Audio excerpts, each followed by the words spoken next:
How long have I been unconscious? Dustin asked. He just woke up and was still feeling slightly disoriented. You were out for 3 days. Luckily, Dr. Watkins said you were fine. Or, we would have prepared for your funeral, Ruth said. 3 days. That long.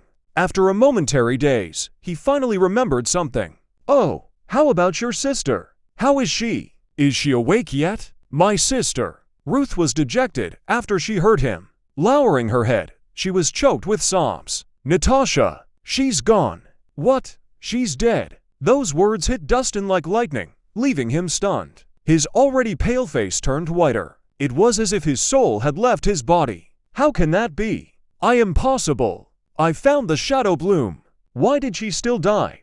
Why? Dustin shook his head frantically, his expression filled with disbelief. He couldn't believe it. He couldn't accept that outcome. Didn't they say she could be saved? Why did it fail? Why? This won't do. I'm going to find her. I refuse to believe she just left like that. Dustin stood up abruptly and stumbled his way out. Who left? Right then, a woman entered through the doors. She was beautiful, tall, and exuded irresistible charm. It was as though she had stepped out of a painting. Surprisingly, it was none other than Natasha. Natasha! Looking at the beautiful woman before him, Dustin was dumbfounded. Why, you're not dead. Dead? Natasha had a strange expression. I'm just fine.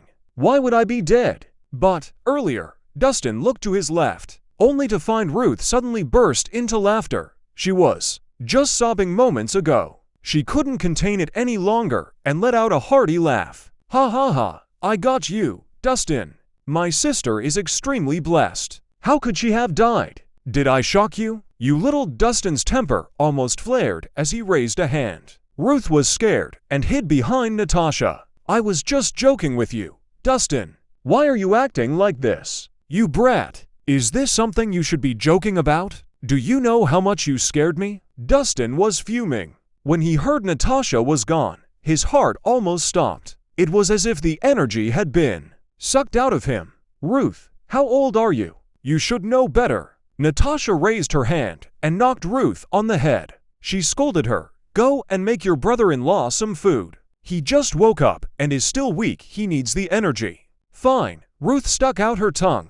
She escaped the room after Dustin glared at her. Dear, how is your injury? Do you need? Natasha turned around. She was about to ask him some questions when Dustin suddenly wrapped her in a tight hug. He held her for a long time without letting go. 1,000 words swirled in his mind, but he didn't know how to express them. He could only hold on to her tightly, feeling her warmth and savoring her scent. It was only at that moment that his anxious heart finally calmed down.